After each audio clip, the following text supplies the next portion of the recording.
Você vai escolher um número de 1 a 180. 93. Tá. Já pode falar, começar? Pode começar. Bom, boa tarde para todo mundo, viu, gente? É um prazer estar aqui com você. Eu vou começar, nós vamos ler a lição 93 do livro Fonte Viva. Altar íntimo. Temos um altar. Paulo, na carta aos Hebreus. Até agora, construímos altares em toda parte, referenciando o Mestre e Senhor. De ouro, de mármore, de madeira, de barro, recamados de perfume, preciosidades e flores. Erguemos santuários e convocamos o concurso da arte para os retoques de iluminação artificial e beleza exterior. Materializado o monumento da fé, ajoelhamo-nos em atitude de prece e procuramos a inspiração divina. Realmente, toda movimentação nesse sentido é respeitável, ainda mesmo quando cometemos o erro comum de esquecer os famintos da estrada, em favor das suntuosidades do culto, porque amor e gratidão ao poder celeste, mesmo quando mal conduzidos, merecem veneração. Todavia, é imprescindível crescer para a vida maior.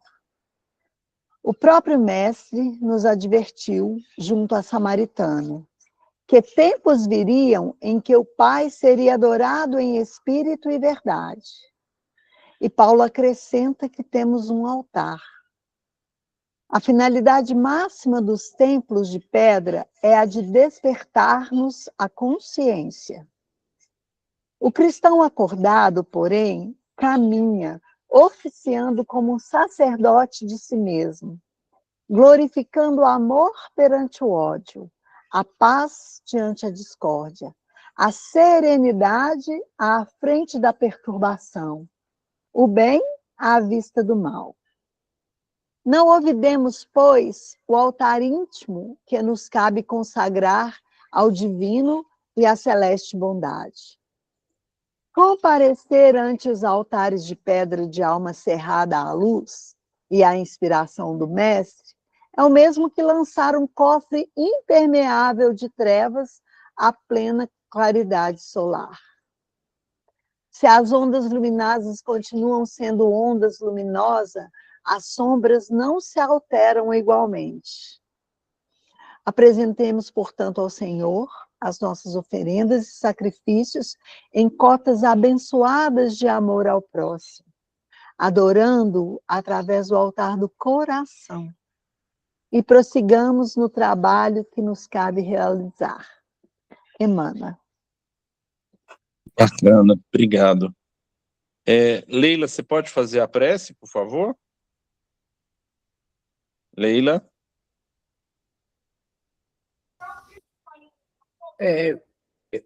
Desculpa, eu estava fechado aqui. Sim. E eu vou fazer a nossa prece, então. Ok. Eu tinha fechado.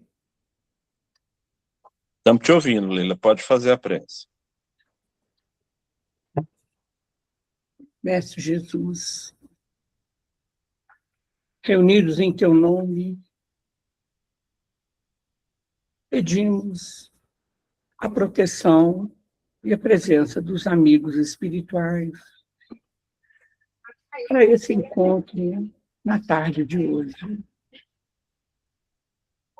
Permita, Mestre, que todos esses ensinamentos não fiquem em vão, que tenhamos a coragem de colocá-los em prática em todos os momentos de nossa vida. Sabemos, Senhor, que as dificuldades são grandes e que o nosso compromisso é maior ainda, mas que possamos acreditar os teus ensinamentos e caminhar rumo a uma situação melhor, juntamente com os nossos irmãos mais necessitados. Ser conosco, Mestre, hoje, agora e sempre. Que assim seja. Que assim seja, graças a Deus. Então, gente, nós vamos iniciar a nossa palestra, né? Nossa palestra hoje, então, é com a nossa irmã Marcília Andrade, né? E a nossa irmã, ela trabalha na Associação Médico Espírita como coterapeuta de codependência, né? E como parceria com a coordenadora sênior do projeto lá na Associação Médico Espírita. Eu já conversei com elas, é um trabalho muito bonito, né, da coterapia lá, né, e foi do Dr. Roberto Lúcio que fez a indicação para que a gente procurasse elas, né, no sentido de ajudar a gente nessa questão que é a codependência, que é um cuidado que todos nós temos que ter com nós mesmos, né. Marcília é psicóloga formada pela PUC, MBA em Gestão Comercial pela FGV, né, empreendedora com 25 anos de experiência na condução, de estudante de psicologia, tomista e filosofia clássica, com formação em psicopatologia. Divide seu tempo profissional entre a clínica, em consultório particular e ministração de palestras e atuação na AME, como coterapeuta e co-coordenadora, né, dos projetos lá de dependência e codependência química. Marcília, muito obrigado por receber o nosso convite, por aceitar o nosso convite, e passo a palavra para você. Só um minutinho até. Nós vamos fazer uma pausa no meio, que a Marcília vai falar o tempo, e a gente vai ter 10 minutos para perguntas e respostas, depois uma pausa no final. Marcília, bem-vinda, obrigado. A palavra é sua. Olá! Poucas carinhas estou vendo, mas muitas carinhas estou percebendo. A gente vê com os olhos... E a Magda entrou aqui agora, para eu ver a carinha dela. Eu não sei muito... Ah, tá, o Meet aqui é diferente. Nós estamos aqui. Acho que tinha a Rita também, Marli fez a nossa leitura. Bom, eu acho que vocês percebem, né, que é sempre uma alegria esses encontros. Eu estive junto a alguns trabalhos em Fraternidade Sem Fronteira, no congresso que teve antes da pandemia, lá no Mineirão, né, que a gente fez um grande evento lá e participamos. Então, vamos fazer esse encontro, né, cuidar sem se perder. Antes de eu fazer uma pequena projeção aqui, acho que a leitura, né, que vocês trouxeram, né, que a gente tem um altar, nada mais pertinente para esse tema que a gente está trabalhando, porque nós vamos falar de um tema de vida, né? De alguma forma, todos nós somos dependentes, codependentes, em algum grau, né? E o que a gente coloca no nosso altar? Onde Jesus nos convida a nos abrir para colocar nesse altar esse verdadeiro sentimento, né? Colocar algo no altar do nosso coração. E a gente vai tentar, né? Porque, como eu estava dizendo, é um tema, falando com o Rodrigo, pelo amor de Deus, como é que nós vamos falar disso tudo que você está querendo em 1 hora e meia, né? Então, fica aqui pinceladas de um trabalho da minha parte de 12 anos na AMENG, da Rose, nossa querida maestrina, coordenadora, Rose Simões, e onde eu peço licença para falar desse livro, que em base ao nosso trabalho lá na AMENG, desse trabalho em especial, das dependências, que é um livro que, através da Rose e através do grupo, materializa esse trabalho que, com a Rose, são quase 30 anos. Né? Livre para amar saudavelmente. Um título tão auspicioso, já que a gente está falando de vínculos saudáveis e vínculos não saudáveis. Vínculos saudáveis faz a gente abrir o nosso altar íntimo com coisas saudáveis, e vínculos adoecidos faz a gente cair em situações degradantes e nos afastar daquilo que Jesus espera de nós. Então, com os corações aqui unidos, vamos tentar fazer esse percurso resumido, e já me coloco aí, Rodrigo, à disposição para a gente ampliar isso, porque aqui vai ser pinceladas mesmo.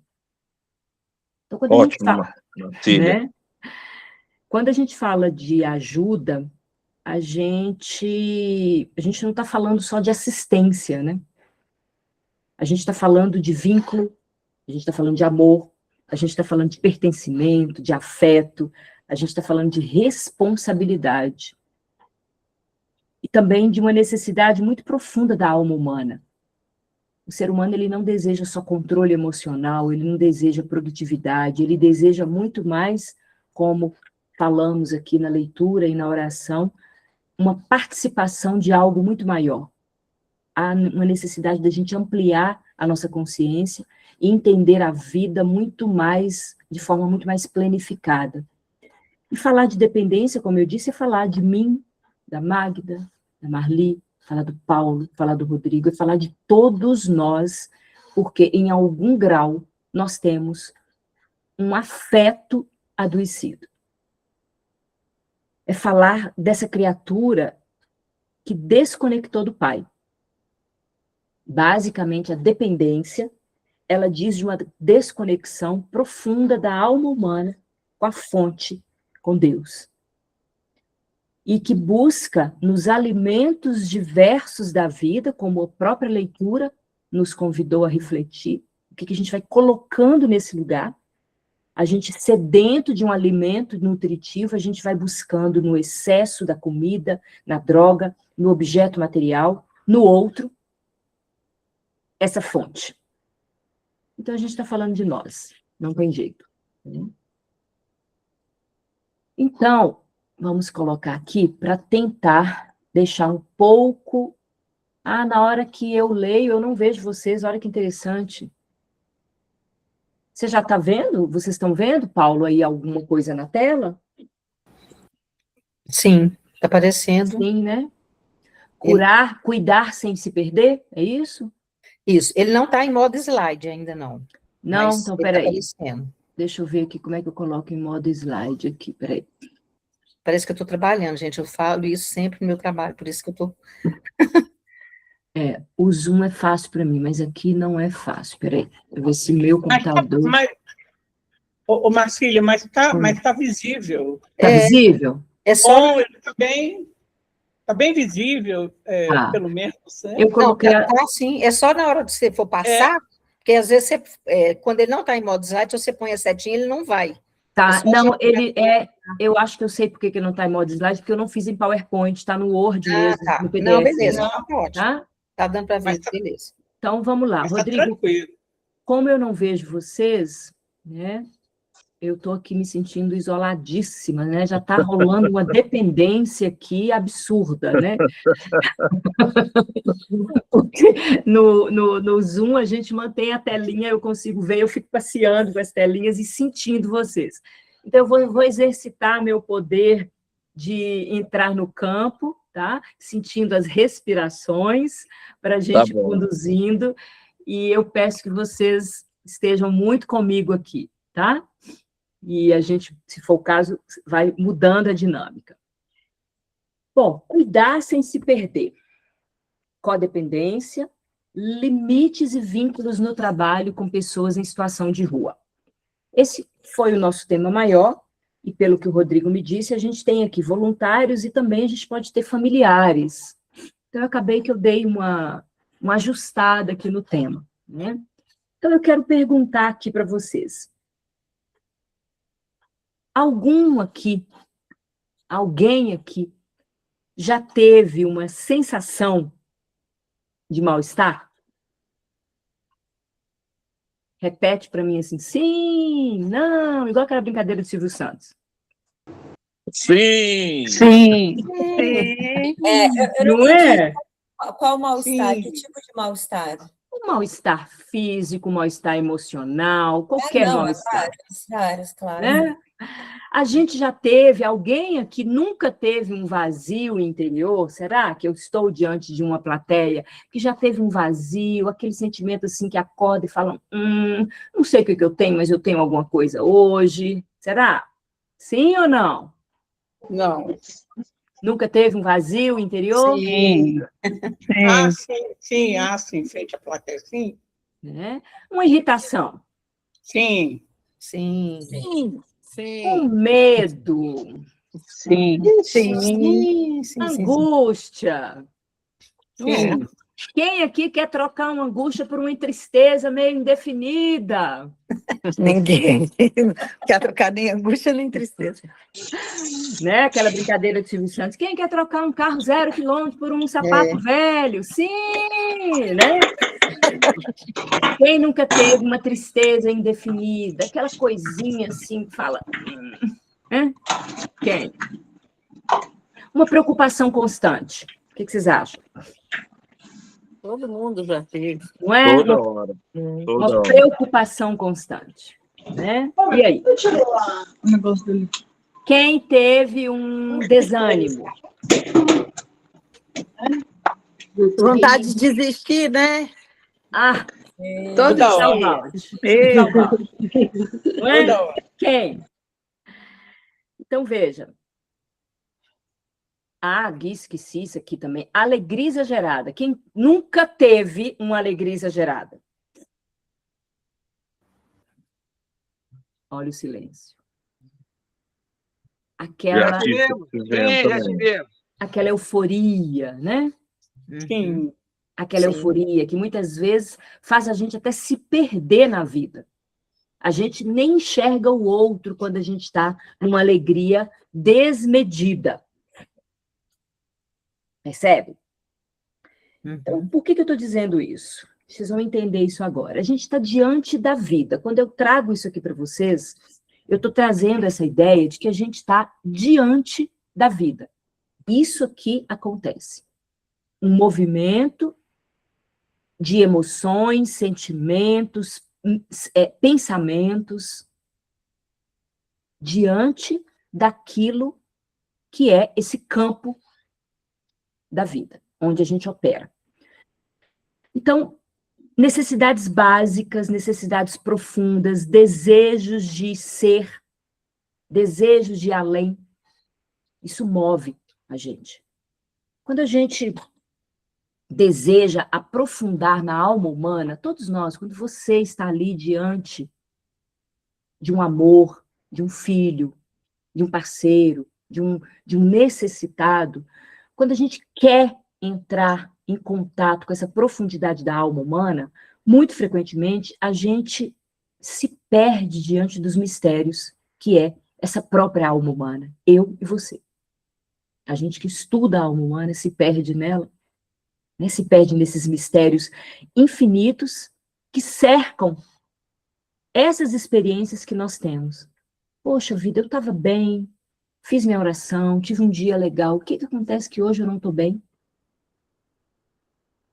Então, esses mistérios infinitos que cercam as nossas relações, as nossas potências humanas,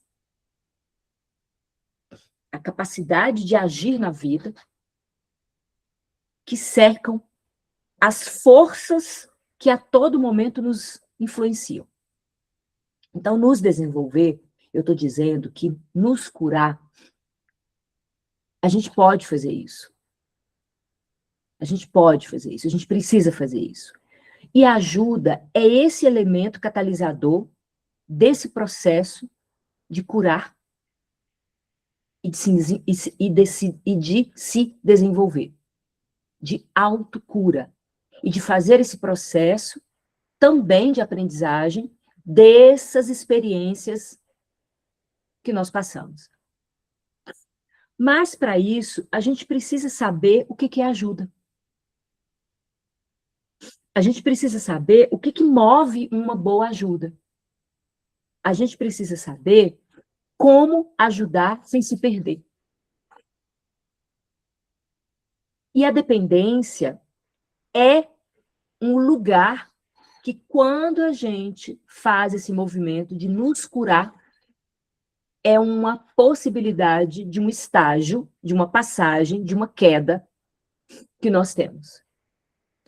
A dependência é uma condição temporária de um desvio desse percurso que nós estamos fazendo em direção àquilo que eu disse no início. Se nós, através dessa desconexão com o Pai, nós entramos em situações de dependência, codependência, nós também faremos essa reconexão. E a ajuda é um dos modos da gente fazer essa reconexão. Então, quando a gente entra e percebe que todos nós aqui, de alguma forma, tivemos mal-estar, de algum modo na vida, um vazio, uma inquietação íntima, ou somos tomados por uma irritação, um medo, aquele sentimento de angústia, uma tristeza, esse pensamento desgovernado, que parece aqueles brinquedos de menino pequeno que sai rodando e desgovernado pelo terreiro afora, parece aqueles foguetes, né? Nosso pensamento faz isso. Nosso pensamento faz isso. Aquela sensação de desânimo e essa alegria também exagerada. A alegria é uma potência, mas quando ela está exagerada, o que é que nos acontece? Então, nós estamos lidando, quando eu trago esses pequenos exemplos aqui para vocês, nós estamos lidando com nossas emoções, sentimentos e pensamentos, e toda essa forma de sentir é absolutamente normal e faz parte de qualquer ser humano. Quando eu tenho uma sensação de mal-estar ou uma irritação, isso não significa que eu estou adoecido. Mas, se esses estados de ânimo crescem, ampliam e acabam desencadeando crises que parecem querer dizer assim, tem algo aqui que está precisando mudar. E você não olha para isso, e você desconsidera e fala, mas é só uma irritação. E não percebe que essa irritação vem com constância. Eu preciso deixar para lá. Nossa, mas vira e mexe eu estou numa tristeza, numa angústia. Não, mas eu tenho que fazer um trabalho voluntário que passa. Não, não, não. Quando esses estados de ânimo crescem e ampliam e nós não olhamos para esse padrão com a responsabilidade que nos cabe para ampliar esse altar nosso, quando esses estados de ânimos ou pensamentos se tornam repetitivos, recorrentes, parecendo um disco arranhado, ou quando já se tornou um padrão automático, nós podemos estar às voltas com uma viciação mental ou emocional. Então, sim, mal-estar, tristeza, angústia, preocupação, desânimo, alegria, são estados extremamente humanos e todos nós vivenciamos. Mas, como eu disse, que em maior ou menor grau, todos nós temos uma dependência, uma codependência, algum tipo de mau hábito. Quando esses estados entram no modo automático e eu estou sempre deixando para lá, eu posso entrar numa viciação mental ou emocional. Então, aqui, como de uma certa forma, passando apenas pelo conceito, os vícios são caracterizados por condutas exageradas, tóxicas, prazeres grosseiros, quantitativos e imediatistas, que de forma repetitiva e persistente cria um círculo vicioso, uma monoideia, até mesmo a alegria.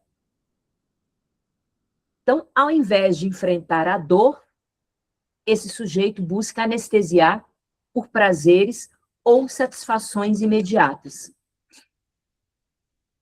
Eu quero algo, eu preciso realizar isso imediatamente. Não, não, não, eu não posso esperar. A ansiedade me toma. Ao invés de olhar para a tristeza e entender o sinal dessa emoção, eu busco medicá-la. Ao invés de perceber o que está me angustiando, esse sujeito que não quer olhar para si, busca uma solução para aplacar esse sentimento. Não, não, não. Vou ali só tomar um passe e tá tudo bem. E tem um alívio, tem um remédio medicamentoso da espiritualidade, mas enquanto elemento psíquico, eu não compreendo o que essa angústia quer me dizer. Ao invés de usufruir de uma alegria saudável, esse sujeito acaba entrando em estados de inocência e euforia. Então, o problema é quando eu não percebo que essas condições estão ficando automatizadas, repetitivas, e eu não faço movimentos de autoconhecimento. Então, a gente está falando de uma desconexão com aquilo que é mais íntimo, altar íntimo. E por ligação, eu continuo desconectada com o Pai. Porque angústia, tristeza, irritação, pensamento são potências humanas. São faculdades da nossa alma. Então, eu desconecto de mim mesma e fico buscando sempre o remédio externo e não busco esse contato íntimo. E nesse adoecimento profundo, a ação transformadora, ela vai precisar acontecer em vários níveis que a gente vai ver aqui. Então, nesse sentido, a gente sente, emociona, angustia, pensa, enquanto vive, enquanto trabalha, não tem jeito. Mas sem esse olhar cuidadoso, amoroso e afetuoso para mim mesma, eu acabo entrando num círculo vicioso e isso aponta para uma inabilidade de lidar com esses sentimentos que todos nós temos, gerando vários estados enfermiços, uma complexificação muito maior, porque eu não parei para olhar para a minha tristeza e para perceber que eu já tenho um padrão. Toda vez, por exemplo, que alguém me diz não, eu me entristeço ou eu me enfureço e eu não cuido desse padrão. Então, a gente entra em estados enfermiços e com ele instala-se dependências de toda ordem. Que, no caso dos trabalhos que nós fazemos lá na AMENG, nós trabalhamos a dependência, nós a estudamos em uma base emotivo-afetiva. Já que a nossa desconexão é com a fonte, nós perdemos a habilidade de lidar com com as nossas emoções, com o nosso mental, com o nosso comportamento. E a base dessa dependência é essa dificuldade em lidar com os nossos afetos. Então, eu não paro para ver. Eu busco o remédio externo, eu busco o passe.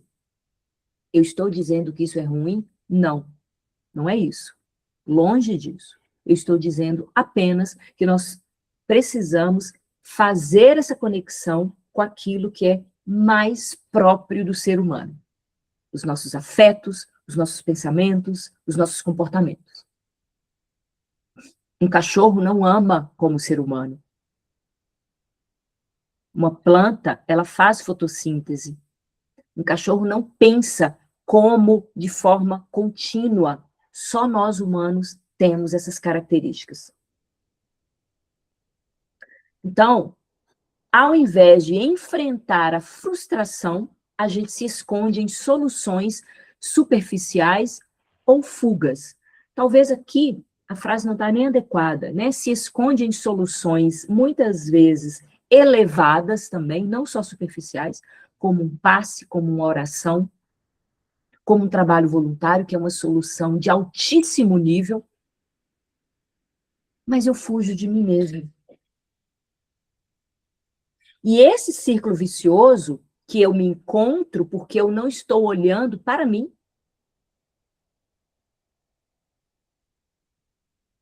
aponta para a inabilidade de lidar com a vida.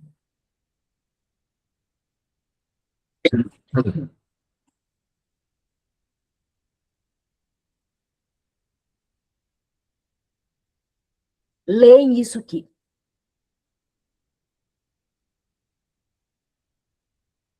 Esse círculo aponta para a inabilidade de lidar com a vida. O que compõe a vida? Você, o outro, as relações, as experiências próprias do processo de viver, frustração, aprendizado. Então, se instala a dependência emotiva-afetiva a partir do momento que eu não lido com os meus estados. Então, a dependência é essa inabilidade da criatura em lidar com os impulsos evolutivos, com as suas emoções, sentimentos, estados de ânimos, paixões, pensamentos e com todas as múltiplas circunstâncias do cotidiano que traduzem a ação pedagógica da própria vida.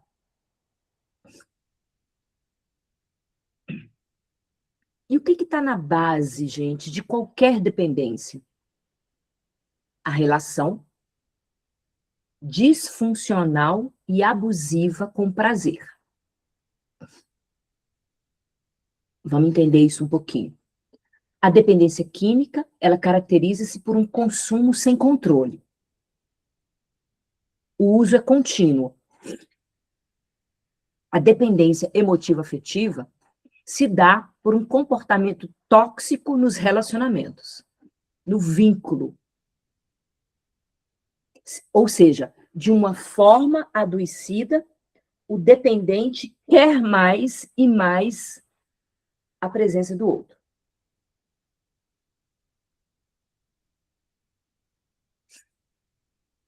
E a codependência é uma dependência emocional. Então, a codependência está dentro da dependência. E a gente entende que a dependência química também está como pano de fundo, por isso que eu disse que nós estudamos na Meng essa base da dependência, de todas as dependências, tem como base a dependência emotiva-afetiva. O dependente químico, ele só não sabe que tem uma dependência emotiva-afetiva, que ele coloca a substância nesse lugar. Ele ainda não sabe. Então, a codependência é uma dependência emocional que caracteriza pelo foco da vida em outra pessoa, que pode, aqui está escrito errado, que pode ser um familiar, um doente, ou um próprio dependente. Muitas vezes, quando a gente tem um dependente em casa, nós também, a gente fala que nasce também a possibilidade de ter um codependente. Porque essa figura, pai, mãe, irmão, se vê diante de uma situação tão difícil, que é esse sujeito que está indo para esse caminho, como lidar com esse amor, que a gente tenta de todas as formas, um lugar de querer tirá-lo desse caminho. E a gente vai ver um pouco sobre isso. Então, o ser dependente é aquele que tem seu olhar exclusivamente para fora.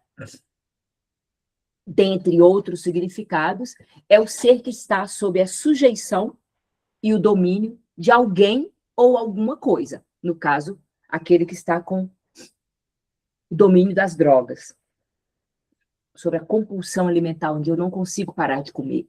Algo me domina. Percebe?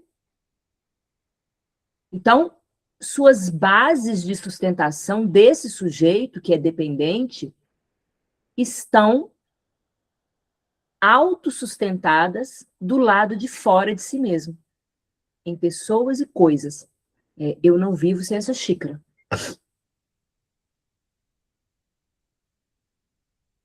Eu não vivo sem você.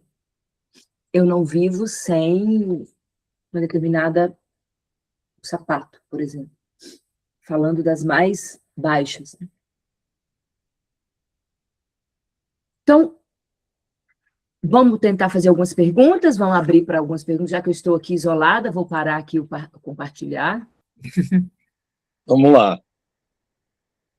Vamos lá. Alguém? Você falou... já comecei aqui. Posso falar? Pode ir lá. Vamos lá. Você falou ser dependente tem se olhar para fora em pessoas e coisas, né? Uhum. E uma característica comum que a gente vê nesse olhar para fora é a vitimização, se colocar como vítima de todas as situações. Se encaixa aqui, né? E qual é a importância de que a pessoa se coloque como protagonista do seu processo, Marcília? Tá. Quando você fala vítima, você está falando que o codependente se torna vítima do dependente, é isso? Não, o dependente. Ah, tá. O dependente, né, é muito comum, por exemplo, a gente ter relato lá, a culpa de eu ser dependente é do meu pai ou é da minha mãe. A culpa de eu ser dependente é porque eu tive um trauma de infância, né? E qual a importância dele se ver como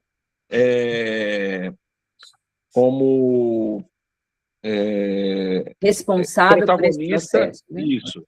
Protagonista da sua própria vida para que ele possa seguir no rumo de resolver essa dependência. Sim.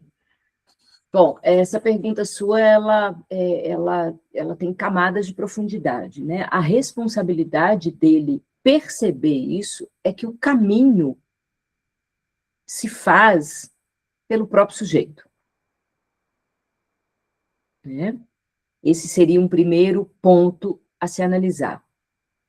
O segundo caminho é que quando a gente está nesse lugar de vítima, a gente está entendendo duas possibilidades aqui de caminhos muito claros que tem. Podem ter outras, porque a alma humana é muito profunda, mas dois muito próximos. A vitimização, ela naturalmente ela se coloca como não responsável pelo meu processo, né? Se eu não me responsabilizo, eu não preciso agir. Não é verdade? Se eu não me responsabilizo, se a culpa é do outro, não tem solução. A culpa é sua. Então, quando eu não me coloco responsável por esse processo, eu tiro de mim tudo isso que eu falei. A habilidade de construir o meu próprio caminho, porque é mais cômodo do que enfrentar os dissabores da vida e ficar nesse lugar do conforto, porque eu sou assim, eu nasci assim, você sempre assim, Gabriela. Eu sou assim porque meu pai fez isso comigo. Então, isso diz de uma camada de um sujeito que está preso porque não quer se responsabilizar pelo percurso, que é um percurso difícil para qualquer pessoa, com ou sem trauma. Se é que existe alguém aqui que não tenha trauma, que não existe. Então, a primeira questão é essa, né? O sujeito entende que esse lugar, ele acaba acostumando o Rodrigo com um lugar de conforto. Ele acaba acostumando com um lugar de conforto. Segundo ponto, ele tem um desconhecimento do que é a própria estrutura relacional da vida. Vamos falar assim, já que a gente está num campo mais religioso. Ele tem uma dificuldade da dinâmica divina. Ele não tem um entendimento da dinâmica divina.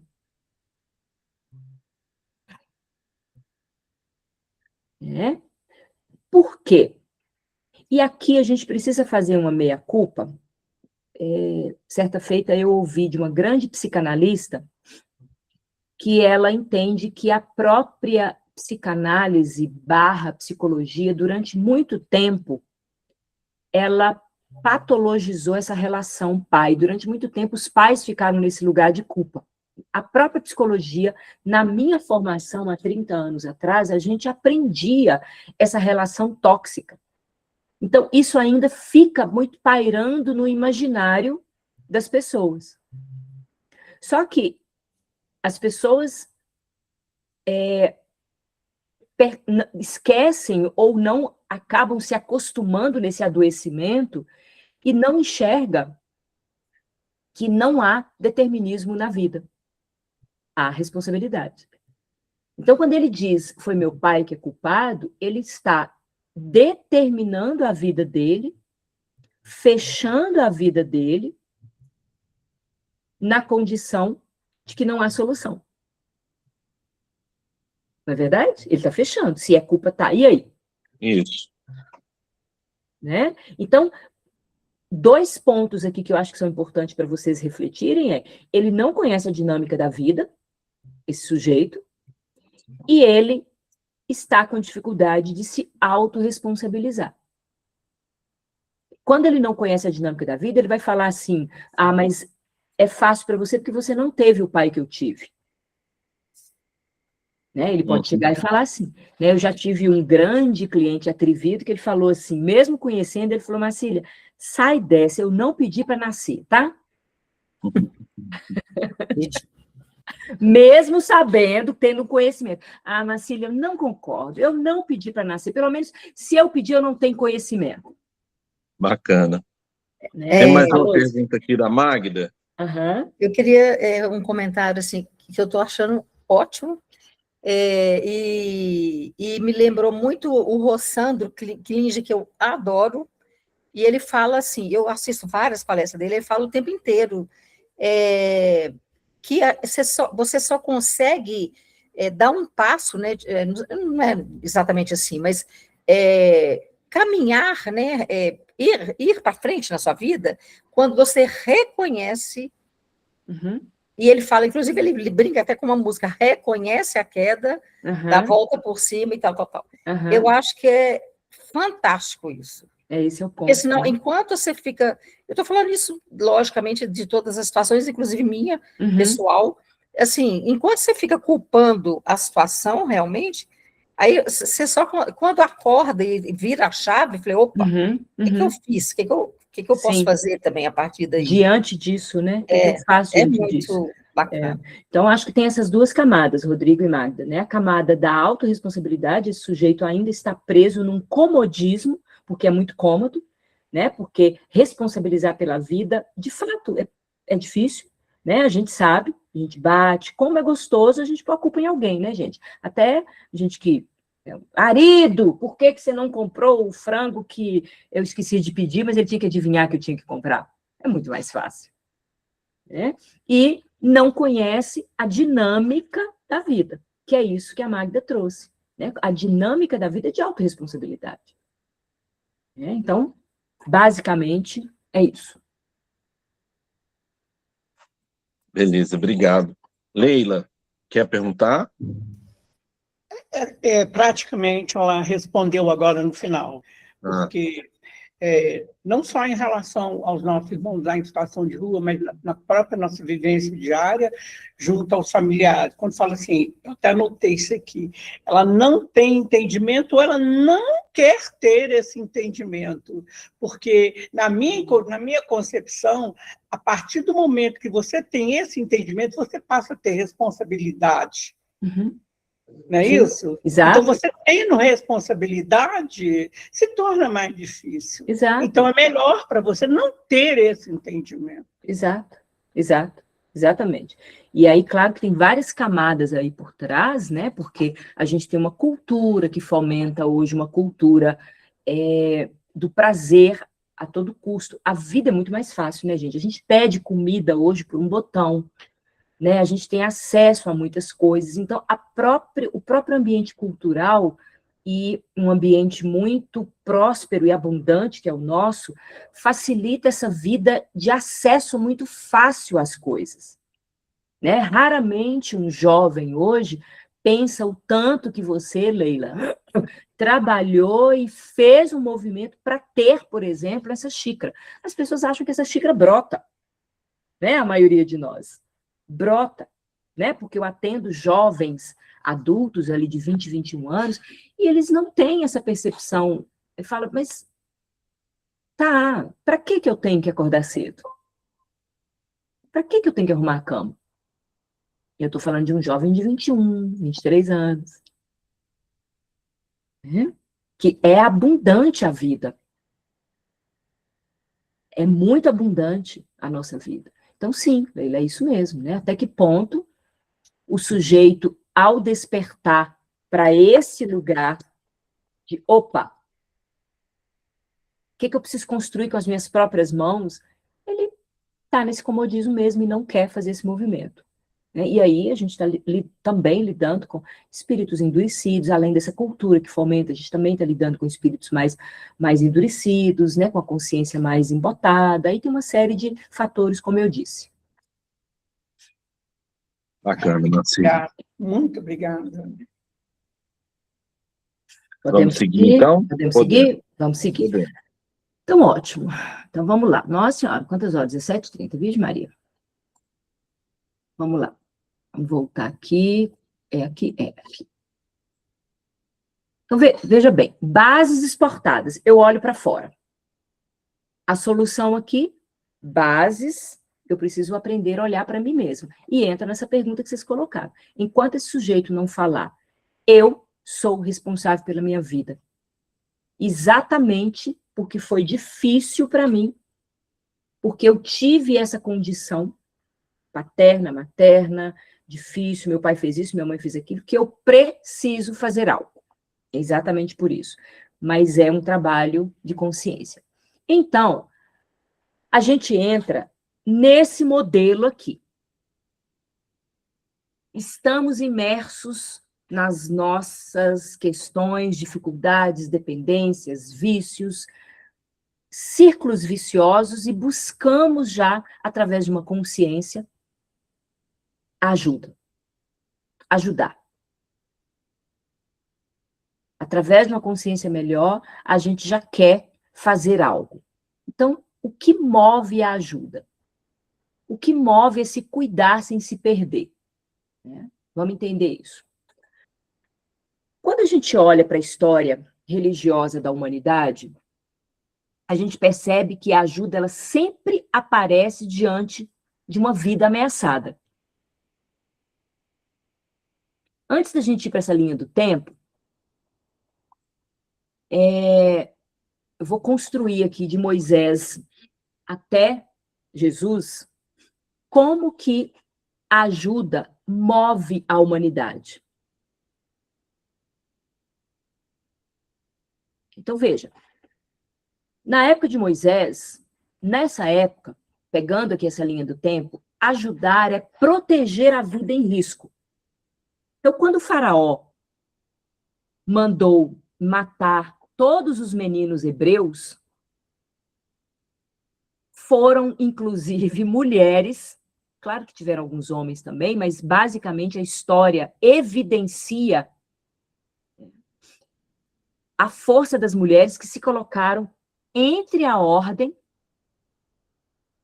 entre a morte iminente e a preservação da vida. O faraó disse, mate todos os meninos. As parteiras disseram, não.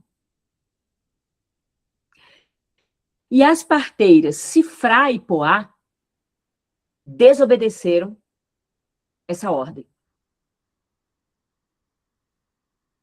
Elas desobedeceram essa ordem para preservar a vida das crianças. Então, aqui, a ajuda aparece como coragem moral. Elas colocaram a própria segurança em risco para proteger quem não podia se defender. Avançando, a gente tem Jequebede, a mãe de Moisés.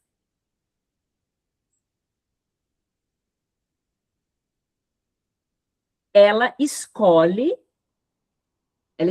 desculpa, o filho por 3 meses, e quando não consegue mais mantê-lo escondido, colocam no cesto, no rio. Essa imagem ela é muito forte, né? Ela faz tudo o que pode, mas chega um momento em que precisa entregar. Aqui já aparece um tema muito importante para essa palestra. Cuidar não é controlar tudo. Preste atenção nisso. Então, quando o nosso tempo é pouco, eu entremeei aqui de frases para que vocês comecem a perceber os exercícios terapêuticos que vocês precisam fazer. Cuidar não é controlar tudo. A mãe de Moisés, ela é o exemplo, e no final eu vou perguntar para vocês que tipo de ajuda é essa? Que coloca, que entrega o filho à vida.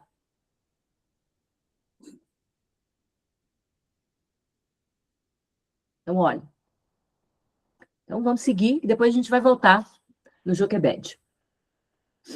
Que nome também, né, gente? Joquebede, né? Então, Miriam era a irmã que vigia de longe. Miriam acompanha o cesto à distância. Ela não abandona o cesto. Ah, gente, isso me toca. Mas também não interfere. Ela só acompanha de longe. Ela observa, espera e age na hora certa. É uma bela imagem de cuidado, com presença e prudência. Olha, outro elemento que precisava estar aqui em destaque. É um elemento de cuidado com presença e prudência. Se cuidar não é controlar tudo, também cuidar precisa de presença e prudência. Já a filha do faraó, a mulher que acolhe o vulnerável por uma necessidade, sim.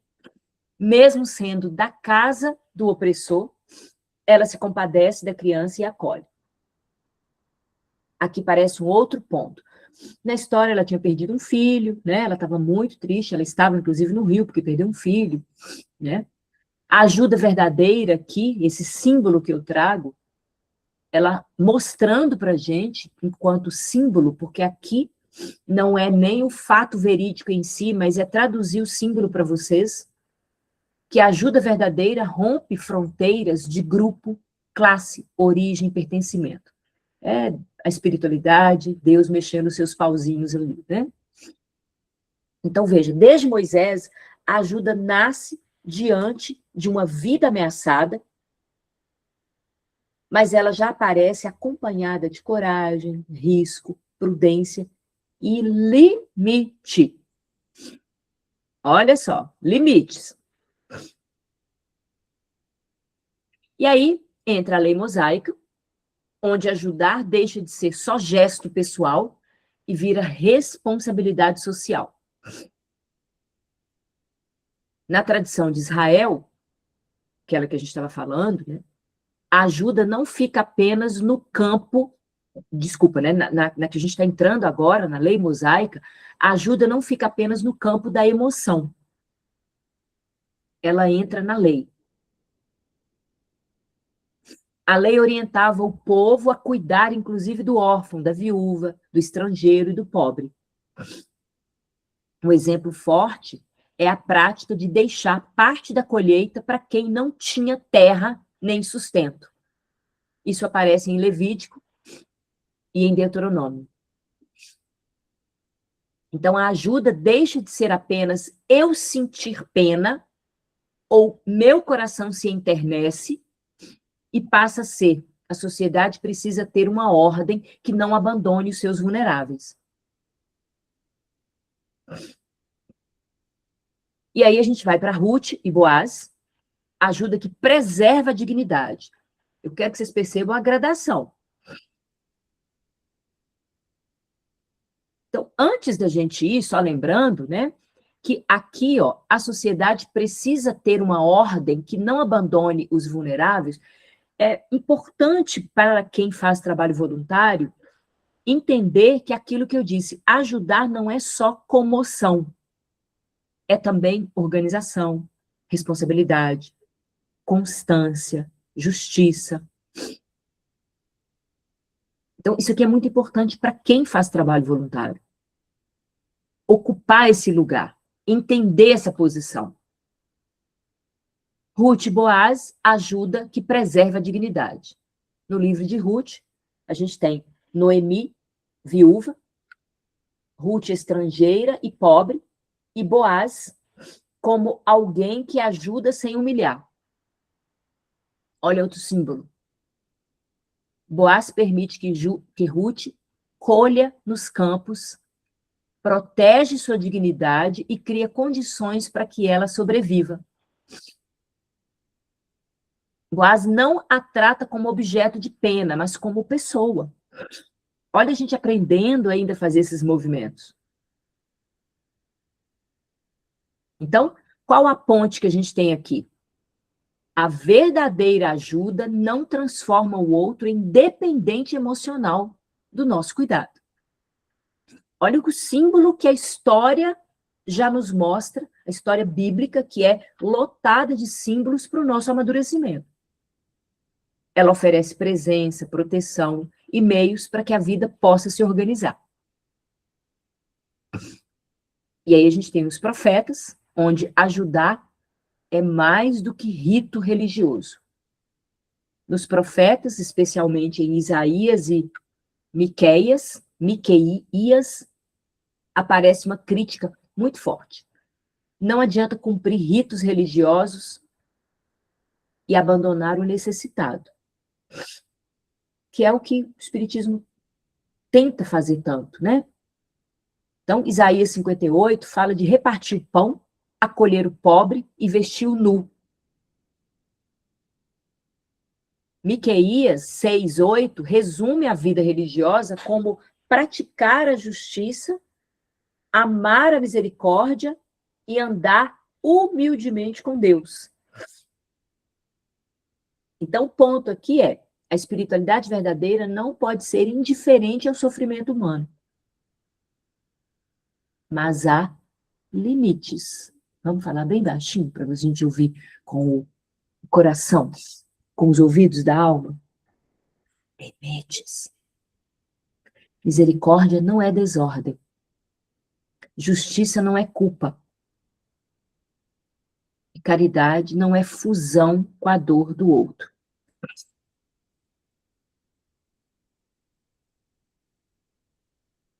Misericórdia não é desordem. Justiça não é culpa. E caridade não é fusão com a dor do outro. E em Jesus, nosso mestre amado, misericórdia com presença, mas também com medida exata. No Evangelho, a ajuda aparece de modo central. O bom samaritano, talvez eu coloquei aqui a imagem mais perfeita para o nosso tema de hoje. Ele vê o homem ferido, aproxima-se, cuida das feridas, leva-o até uma hospedaria, paga pelo cuidado, promete voltar. Mas observe, ele não leva o ferido para morar com ele. Não abandona toda a sua vida. Não se torna o único responsável por aquela pessoa. Ele cuida, encaminha, envolve outra estrutura e segue seu caminho. Então, essa é uma passagem excelente para a gente elucidar o voluntariado e codependência. O bom samaritano mostra que cuidar envolve ver, aproximar, aliviar, oferecer recursos, encaminhar, voltar quando necessário, mas não se perder no lugar do outro. O bom samaritano não foi indiferente, mas também não confundiu compaixão com fusão. Nas primeiras comunidades cristãs, a ajuda precisa de organização. A gente já começa a perceber. Nos Atos dos Apóstolos, aparece a partilha dos bens e também a organização do cuidado com as viúvas. Em Atos 6, surge os diáconos para organizar melhor a assistência. Isso é muito importante. Porque até dentro de uma comunidade, como a que vocês estão inseridas, a que eu estou inserida, a boa intenção sozinha não basta. Rodrigo sabe disso. É preciso organizar funções, distribuir responsabilidade, criar critérios. Então, aqui cabe muito bem para o público voluntário e para quem quer exercer algum tipo de serviço ao outro. É preciso saber ajudar.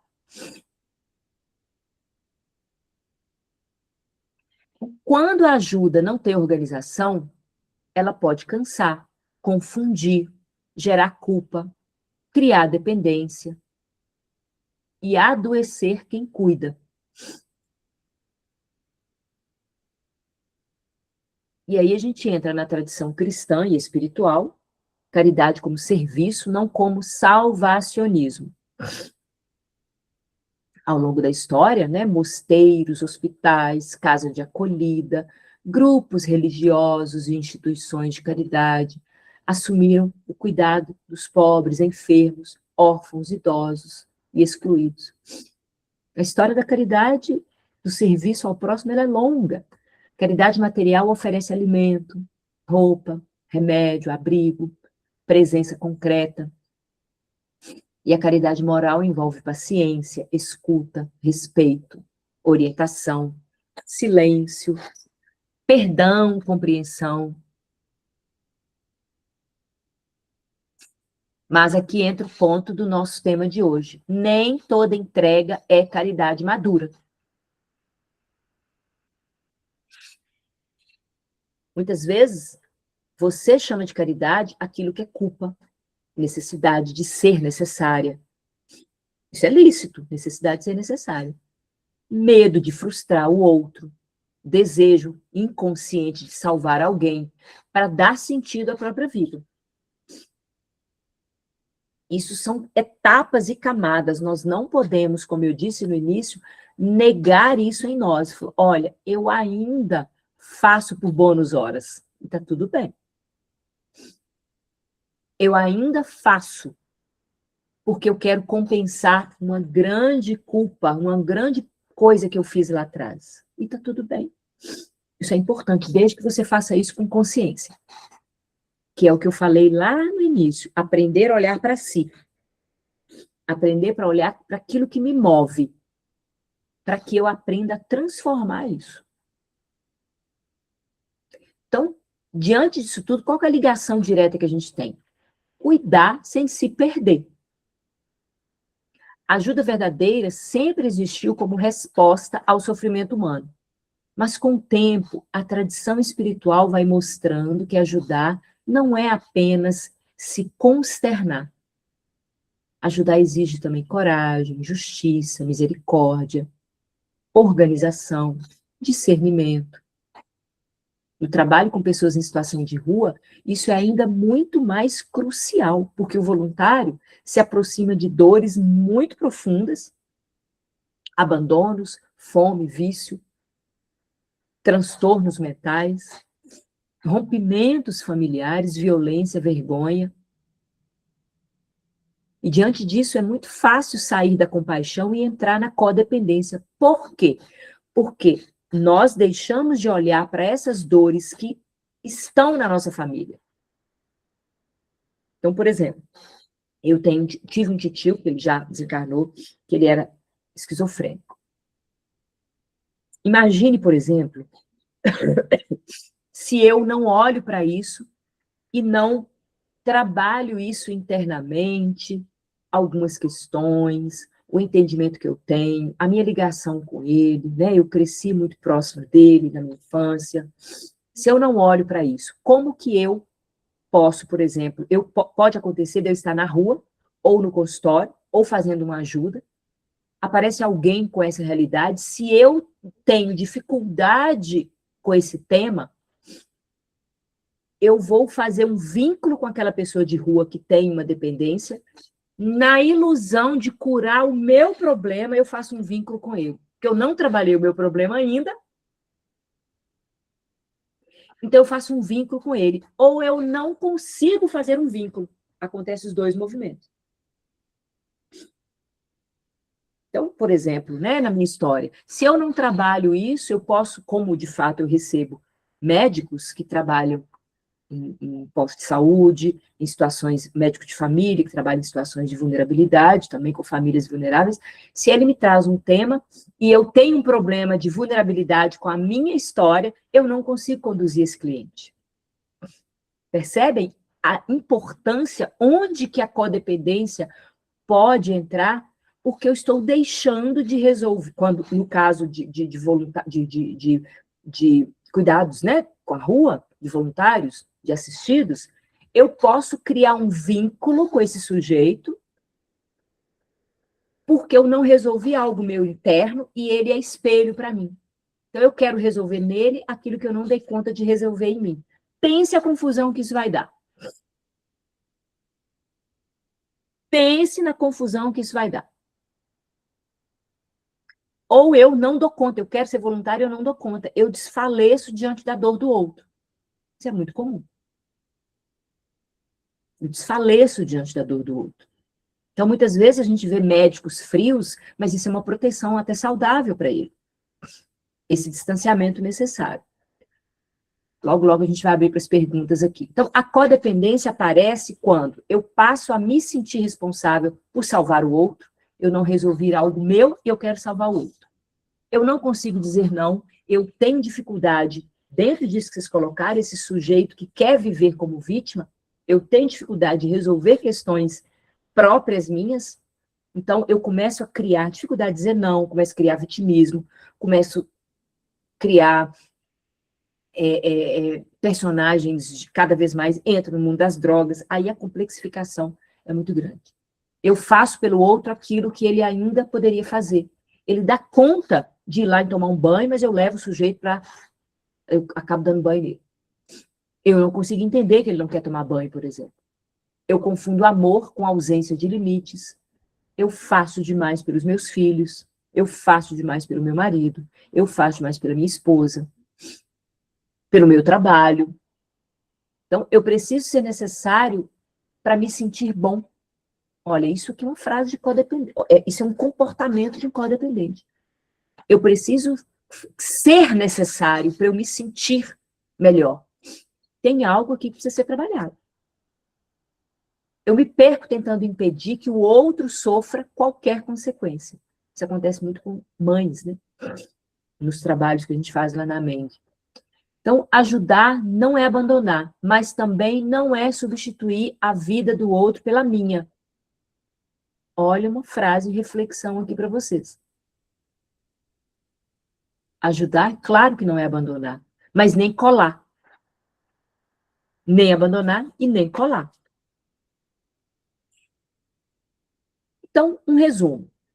A ajuda nasce como proteção de vida, Hebreus, nasce como proteção de vida, depois amadurece como justiça, como lei, Moisés, misericórdia, serviço e, por fim, é o momento que nós estamos aprender a cuidar com limite. A era que nós estamos é a era de unir isso, aprender a cuidar com limites. Desde Moisés, desde os hebreus, na verdade, a ajuda verdadeira sempre apareceu diante de vidas vulneráveis. Crianças, estrangeiros, pobres, enfermos, viúvas, feridos, excluídos. Isso está na Bíblia o tempo inteiro. Mas ela também exige discernimento. A ajuda também exige discernimento, porque nem todo impulso de salvar é cuidado maduro. É o que a espiritualidade está exigindo de nós hoje. O tempo atual pede uma ajuda de aprender a discernir, saber o que é seu e o que é meu. Então, a história da ajuda, ela não começa como uma boa ação, mas como uma resposta humana diante da vulnerabilidade que é tão presente na nossa vida. E, ao mesmo tempo, essa ajuda amadurece quando? Quando eu começo, como proteção da vida, os meninos hebreus, depois se torna justiça, Moisés, misericórdia em Jesus, serviço, caridade em Jesus, e, finalmente, esse cuidado que eu venho falando com discernimento. É interessante que nos primeiros capítulos do livro do Êxodo, como eu disse lá em cima, o texto se concentra especialmente nos atos de desafios sábios e astutos e corajosos realizados por mulheres, hebreias e não hebreias. Todas elas corriam risco, mas desafiam as leis e os decretos do faraó. Então, a partir da mãe de Moisés, que coloca o filho no cesto. O que é ajudar? Uma reflexão aqui para nós. A partir daquele ato da mãe de Moisés, o que é ajudar? Olha, eu tiro de mim um bem. Eu coloco esse filho entregue a profundo ato de fé.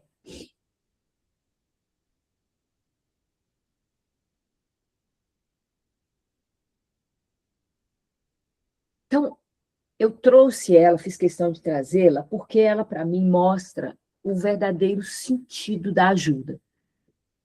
Ajuda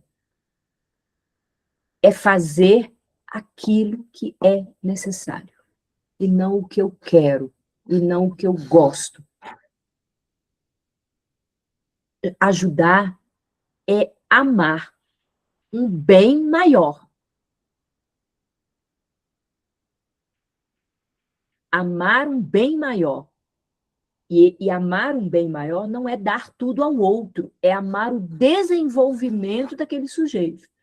Então, quando eu nego algo para o meu filho, com uma dor profunda, eu estou realizando esse ato de ajuda, porque eu estou fortalecendo essa relação.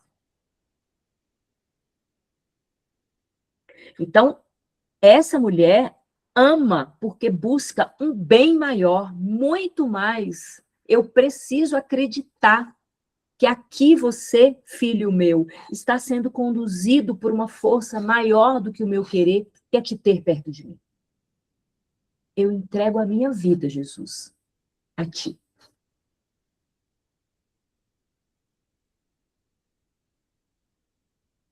Isso me ajuda. Vamos mais um pouquinho para as perguntas? Se tiver. Vamos lá, são 17h40, tá? Uhum. Leila, pode falar. Leila, Eu quero falar também. levanta a mão aí, Li, e quem quiser falar. Ô, Marcília. Oi. Você se importaria de mandar para a gente esse texto? Não me importo. De forma alguma, fico muito feliz de vocês poder compartilhar. Nossa, eu gostaria muito, sabe?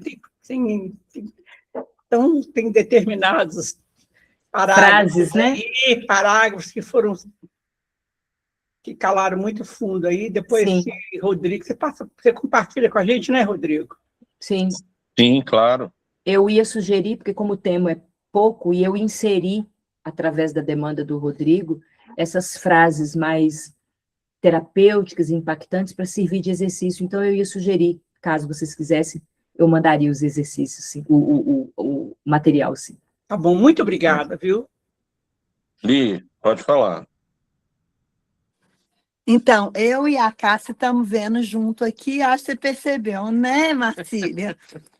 E a gente está aqui gostando demais, né, Cássia? Muito, muito. Da apresentação, a gente tem se visto em algumas situações, visto a nossa tarefa, e às vezes a gente fica comentando aqui junto. É aluno, né, dividindo cadeira e conversando durante a apresentação. Quando você falou aí sobre ajudar, eu achei muito legal. Você falou, quando eu ajudo, eu não faço o que eu quero. E também a gente não faz o que o outro quer. Porque as pessoas chegam para a gente com umas demandas que são emergenciais. Às vezes, uma pessoa, ela está ainda naquele período de adicção e tudo, e ela fala, eu quero um emprego. Como que a gente consegue um emprego para essa pessoa? Então, no nosso Na grupo, verdade, não consegue, né? não Muito consegue, difícil, né? Aí no nosso grupo, o que a gente faz? A gente conduz eles para que eles chegam à própria conclusão de que eu não consigo um emprego dessa forma, né? Então a gente na casa da gente, e aí quando você falou de filho, essas coisas é uma coisa que toca, eu acho que todas nós mães do grupo, sabe? Porque eu acho que é a coisa mais difícil. Sim. E aí o exercício, Marcília, é assim, como eu faço como essa mãe hebreia aí? Como é que eu aprendo a dizer esse não e ter essa fé viva em Jesus, né? Que é a fé que a gente precisa de que aquele filho vai ser encaminhado para o maior caminho. Então, quando você faz essa reflexão, cala fundo em mim, né? Essa eu acho que é a grande reflexão. Mais importante. É isso. Muito Sabe, obrigada. de nada, querida, é Marli, né? Porque como vocês são em Isso. duas, sabe, Marli? Eu acho que uma das coisas mais difíceis da nossa maturidade, e maturidade aqui engloba já, obviamente, essa espiritual, é a gente... uma das coisas mais difíceis que cala, muitas vezes, no consultório, é a gente aceitar o destino dos nossos amores. É uma das coisas mais difíceis que tem. Sim. Quebra, arrebenta a gente, né? Você saber, meu pai quer morrer. E a gente quer, não, pai, vamos lá, vamos pegar. O meu filho quer ir para esse caminho, de toda base. Então, veja, não é um processo de uma resposta única, porque envolve várias camadas de transformação. Já que a gente está falando de uma desconexão com o pai, nós estamos falando de um caminho que vai precisar ser passo a passo reconstruído, nutrido, que envolve cuidados no plano físico, cuidados no plano emotivo, afetivo, cuidados no plano da razão. Emmanuel está sempre nos lembrando, né, da sabedoria e do amor, né? A sabedoria como essa capacidade que a gente precisa para desenvolver essa inteligência, essa outra asa, e não só o afeto. Então, nós precisamos. Então, a transformação precisa também entrar nesse nível da razão, no nível contextual. O que é saúde? O que é que Jesus espera de nós? O que é espiritualidade? O que é viver? O que é ser humano? Passa, inclusive, por a gente aprender não só a definir quem é você, mas o que é você.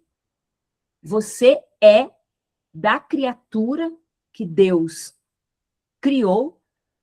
Você, enquanto ser humano, nós aqui, enquanto ser humano, nós somos das criaturas que Deus criou.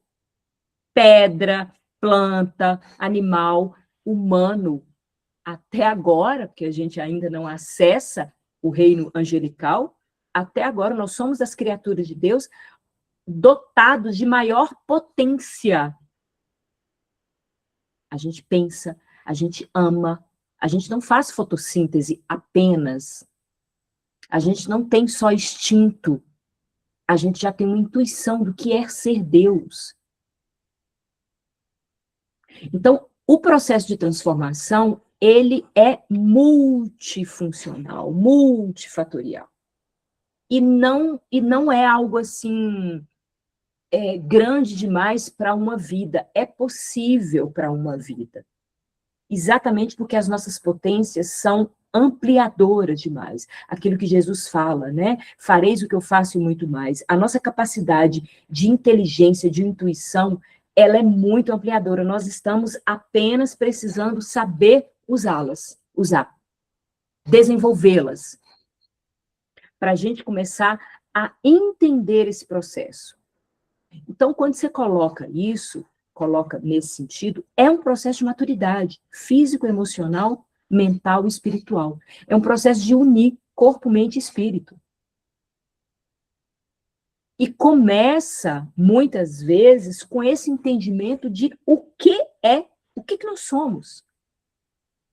O que nós somos? O que eu sou? Peraí, eu sou uma potência, eu sou daquilo que Deus criou, eu sou um homem que pensa, que tem inteligência, que consegue entender o que é Deus. Um animal não sabe o que é isso. Então, peraí.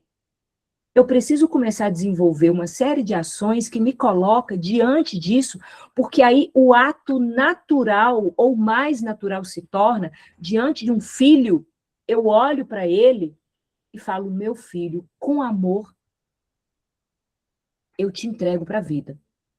Com amor, eu já sei a base que eu te dei. E se eu tenho culpa diante dessa base, que muitas vezes a gente erra, eu reconstruo e falo, errei, mas eu estou aqui para reconstruir o que é possível. Então, quando você pergunta isso, tem um exercíciozinho que acho que não, talvez dê para a gente ampliar, mas eu vou passar ele para vocês. Você está perguntando uma coisa que é fundamental. Nós precisamos saber o nosso lugar. O seu lugar de mãe tem um tempo de validade enquanto atuação naquele sujeito. Você nunca vai perder o vínculo, mas a função mãe precisa ser cada vez mais desnecessária. Então, quando você sabe o seu lugar, que tem a ver com a sua identidade, quem é Marli e o que é Marli. Quem é está no nível, o papelzinho vai mostrar isso para vocês, o PDF que eu vou mandar para vocês, o que é está no nível, o quem é está no nível daquilo que é particular da Marli, daquilo que é particular da Magda, daquilo que é particular do Rodrigo, da Maria, aquela da Marcília, aquela idiosincrasia, aquela característica mais particular. A sua personalidade, seus talentos. O que tem a ver com aquilo que irmana todos nós, porque todos nós somos da espécie humana. E por ser humano, nós temos 5 sentidos, nós temos memória, nós temos imaginação, nós temos afetos, nós temos razão, nós temos inteligência intuitiva. Então, quando eu vou para o meu lugar e eu trabalho isso, eu dou conta de virar para um filho, de virar para um paciente e falar, aqui eu não posso mais seguir com você. Eu continuo te esperando, eu continuo te amando, mas não me cabe mais o exercício da função que não é mais minha. Então, saber o nosso lugar é uma condição urgente para a gente se colocar na vida com essas potências que Deus nos deu. Porque tem a ver com a nossa identidade, quem você é e o que você é, tem a ver com contexto. Então, peraí, você vai continuar dando um cartão de crédito para um filho de 50 anos? Olha o contexto. Mas você vai tirar a mamadeira e não vai dar porque você está cansada.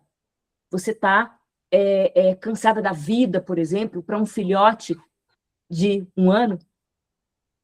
Olha o contexto. Você vai dar o emprego e vai se matar por um sujeito que ainda não entendeu a responsabilidade da vida, não entendeu que você ali não está para fazer por ele, mas fazer com ele. E você vai ajudá-lo porque você não olhou para si e por uma culpa, muitas vezes, ou por uma fuga, muitas vezes, você quer ajudá-lo como forma de compensação. Você precisa ajudá-lo como forma de compensação, mas consciente. Não projetando. Então, olha o contexto do seu lugar. E o último item do contexto, para a gente ir para esse lugar de saber o meu limite e o que eu preciso fazer colocando aquele filho no cesto, entregando para a vida. É a finalidade. Para que eu faço o que eu faço? Para que eu faço o que eu faço?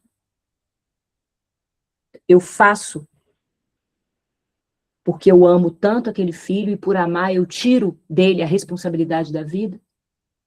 Porque quando eu não estiver mais presente, quando eu desencarnar, esse filho vai ter que se virar. E aí? Então, a finalidade, muitas vezes, ela é desconsiderada, vocês vão receber isso.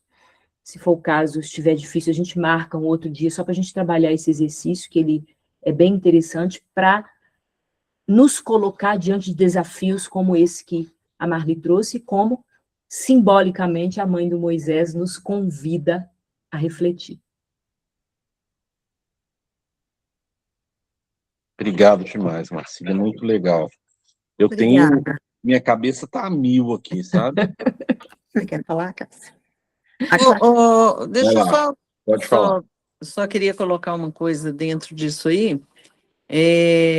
Eu sou a Cássia, tá? A gente está de duas aqui, mas dentro desse nosso trabalho, a gente tem muito essa questão de escutar assim, por exemplo, vocês não podem viver a vida dele, vocês têm que aprender a dar a vara, não é dar o peixe para pescar, né?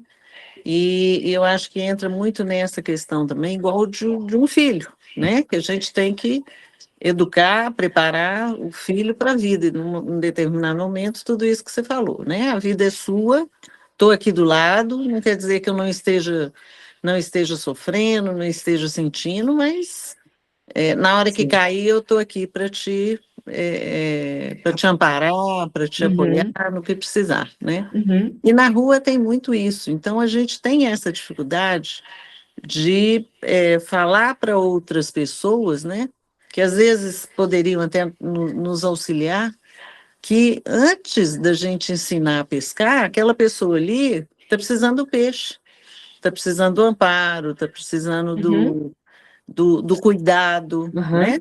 E que vai chegar no momento que realmente se Deus quiser, entregar a vara, né? Sim. E entregar ele para a vida, né? Sim, sim. Então, isso acontece muito, né?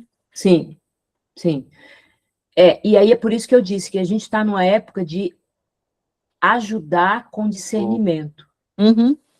Né? A própria evolução. Hoje, a gente não necessariamente, não é assim, claro que tem, mas a gente não ajuda muito para conduzir aquele sujeito contra uma vida necessariamente. É claro que ele está ali fazendo um suicídio, a gente sabe disso, né? Mas não é semelhante à ajuda que na época dos hebreus, né? Então, essa questão do discernimento, ela cabe aqui, porque, de fato, quando você sai para ajudar, aquele sujeito está precisando, às vezes, de um pão ou de um cobertor. Não está precisando ainda. E ele pode ser que ele vai precisar sempre pode ser que ele não vai despertar e ele vai continuar precisando de um cobertor e de um pão. Pode ser que ele não fale, não, filha, eu não quero, não. Quer ficar aqui. Isso, Eu quero ficar aqui, vou ficar aqui. Acontece muito. Acontece. E aí você precisa estar no seu lugar. Para você entender isso. Semelhante ao que vocês passam, sou eu no processo terapêutico. Muitas vezes a gente está com um sujeito e fala, agora ele vai, agora vai. Ele tem uma recaída, uma baita de uma recaída, e volta e fala assim, aí a gente fala, eita. Então, ó, que você está no lugarzinho, o pior não é nem voltei, vou embora porque eu não gostei desse negócio. Oh, meu Deus, a gente tem que deixar aí. Não estou gostando disso, não. Você falou que, sei lá, né? Tem essas coisas. Então, assim, é a mesma coisa, né? A coisa mais difícil é a gente deixar os nossos amores escolher o caminho que ele está escolhendo. É uma dor para nós. É uma dor, e é um respeito, exatamente. Ter fé, acreditar em Deus, porque exatamente. Além da gente, quer dizer, acima de tudo, tem aquele que nos criou, que está sempre olhando por nós, né? Exato. Então, sempre. Dói, mas é isso aí. Exatamente. Nenhuma ovelha se perderá. Então, Isso. Mas, filha, mas assim, Oi. eu estava falando, minha cabeça já tá doida aqui, eu estou querendo Tá. fazer um monte de perguntas, mas a gente não vai ter muito tempo, né? Não vai ter Sim. tempo, mas eu queria que você falasse duas coisas, né? Tá. Para mim ficou claro, eu vou falar com minhas palavras, assim, que é necessário que cada um de nós, no processo de ajudar o outro, está olhando para dentro de si o tempo todo, O tempo inteiro. né? Ao mesmo tempo que o outro que está lá, né, que a gente está na ajuda, olhar para si naqueles sentimentos que estão acontecendo, na sua dependência e na sua codependência, né?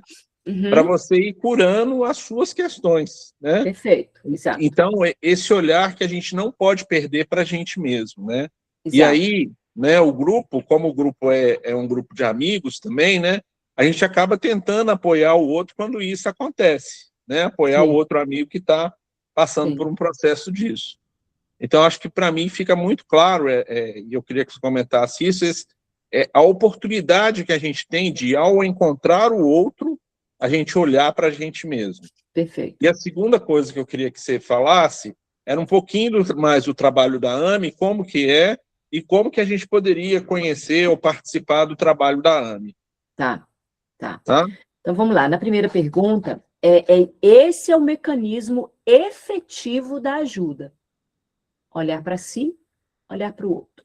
Olhar para si, olhar para o outro. Esse é o mecanismo eficiente.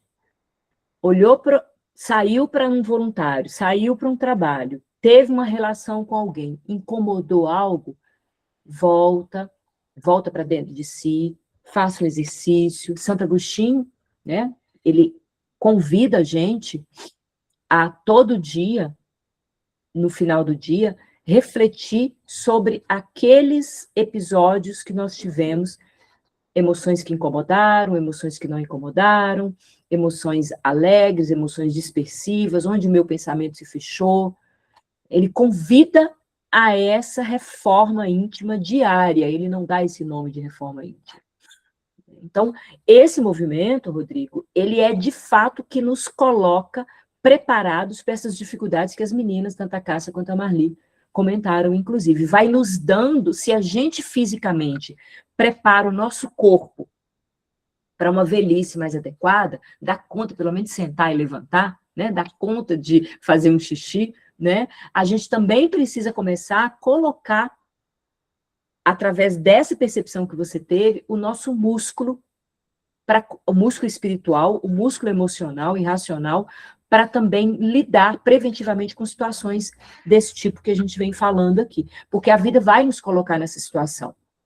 Né? Se vocês estão num trabalho dessa monta, que é um trabalho que toca em feridas tão profundas, é porque, se eu estou na psicologia, é porque nós, se quem está cuidando de pessoas, seja em qual situação, como médico, como psicólogo, como fisioterapeuta, como assistente social, como trabalhos voluntários, necessariamente nós temos questões internas para serem olhadas, de dores humanas, de desejos profundos da nossa alma, que tem a ver com sobrevivência, tem a ver com pertencimento, tem a ver com abandono, tem a ver com a ferida, com as feridas de rejeição, né? Tem a ver com vergonha, tem a ver com abandono, com traições. Tudo isso está nas ruas, tudo isso está nos meus clientes, está dentro de mim. Então, se não houver esse movimento de troca entre mim e o outro, nesse exercício silencioso da gente ir para o nosso altar, como a mensagem abriu, fica mais difícil, sabe, Rodrigo? Vai ficar um pouco mais, a gente mistura mais. E a gente vai exercitando esse músculo para colocar um pouco, para saber diferenciar, para saber dar um não, e nós vamos ficar chateados, mas a gente suporta o não. Percebe a diferença, meninas? A gente diz não para um acolhido, a gente sabe que precisa de não, a gente fica angustiada, porque a gente queria acolher, mas a gente sustenta o não. A gente dá conta de sustentar o não. A gente dá conta de sustentar a angústia. Eu vejo um filho indo para o caminho das drogas, um filho indo para um caminho que não vai dar legal, eu oriento, faço o que preciso, deixo. sinto a dor, porque aqui ninguém está falando de não sentir dor, mas eu sustento melhor essa dor. Tá bom, Rodrigo? Bom, Obrigado, minha filha. Que isso. A MENG, Associação Médica Espírita de Minas Gerais, é uma associação que está aí com quase 40 anos de vida, com vários trabalhos. Ela fica num prédio, numa casa, meio prédio, ali esqueci o bairro. Nova Granada. Nova Granada, exato. Onde tem vários profissionais que trabalham e ganham o seu pão com a profissão de medicina, psicologia, e em cima tem um grande salão onde representa materialmente falando, fisicamente falando, os trabalhos que a MENG, aqui de Minas Gerais, desenvolve. As AMEs são distribuídas no Brasil inteiro, né? AME São Paulo, AME Espírito Santo, AME Brasília, enfim. E de Minas Gerais, o nome é AMENG, Associação Médica Espírita de Minas Gerais, AME-MG. Né? A gente aproveita e fala MENG porque ficou sonoro. Então, tem 40 anos a instituição e ela se debruça em vários trabalhos voluntários. Um deles é o trabalho de assistência às pessoas com algum tipo de dependência. Não trabalhamos com dependente em estado grave, já trabalhamos com dependência só estabilizada, né? Não é esse o foco, não é um ambulatório lá. Então, é um trabalho onde a gente está desenvolvendo a metodologia que contempla uma parte disso tudo que eu falei, contempla o que está nesse livro, e a gente está desenvolvendo, e eu sou uma das responsáveis técnicas pelo projeto metodológico que a gente está desenvolvendo, onde a gente atende a filhos, mães, pais, qualquer um que queira se desenvolver no atendimento dessa condição temporária, mas tão degradante que é a dependência de uma maneira geral. Então, a gente acolhe pessoas que querem fazer esse percurso terapêutico, que fica com a gente ali 2 anos, fazendo um trabalho de amadurecimento desses aspectos biopsíquico, social e espiritual, onde a terapêutica espiritual também está presente. Não sei se a sua pergunta também engloba vocês conhecerem o trabalho, Rodrigo, como aprendizado, né? Como a gente tem muita demanda para conhecer esse trabalho, a Rose, em especial, junto comigo, a gente está pensando numa forma de propagar isso, de levar isso de alguma forma para quem quer multiplicar esse lugar. Porque, como eu disse no início, isso aqui é um despertar, porque ir para o meu lugar, que eu falei para as meninas, né, ali Marli e Cássia, ir para o nosso lugar é um exercício de um trabalho que a gente precisa aprender. Não é um movimento racional, né? É um aprendizado de uma postura, como um treinamento que o psicólogo consegue fazer. Então, a gente está pensando numa forma de como levar isso para multiplicadores desse trabalho. A gente já está muito próximo de chegar num modo, e aí, como com certeza vocês, através de mim ou através da Rose, você, Rodrigo, será avisado quando a gente tiver aberto essa possibilidade de multiplicar os conhecimentos para pessoas que queiram aplicar a metodologia. Só mais uma coisinha. Em relação ao trabalho voluntário, porque assim, eu achei muito interessante, muito. E eu queria saber como que é isso, assim, como que se teria essa oportunidade. Tem. Tal. Você fala de participar lá com a gente, né? Sim. O nosso grupo recebe os acolhidos na sexta-feira, a partir das 5 horas da tarde. O trabalho começa na sexta-feira. Os terapeutas chegam às 3 horas, que a gente tem reunião mediúnica, tem uma série de trabalhos desenvolvidos, e a gente fica, os terapeutas ficam de 2h30 até as 7, e os acolhidos ficam de 5 até as 7. Tá? Então, eles ficam com a gente 2 anos. Nós estamos, nesse exato momento, quase que fechando as aberturas para receber os novos participantes, porque o grupo que está com a gente vai se encerrar agora no final do ano. Então, a gente está aberto a pessoas que queiram. Vocês têm que entrar em contato com a secretaria da AME, da AMENG. Ela vai direcionar para o Victor vai te mandar um prontuário, você vai preencher e vai te encaminhar e fazer todos os protocolos aí necessários, tá? Mas a gente está com a inscrição aberta, se vocês quiserem indicar alguém. Tá ótimo. Obrigada. Podemos encerrar, então? Alguém quer perguntar mais alguma coisa? Bom, Marcília, então, eu quero te agradecer demais. Realmente, eu vou reassistir, vou assistir de novo, porque vou pôr as coisas para pensar melhor aqui, sabe?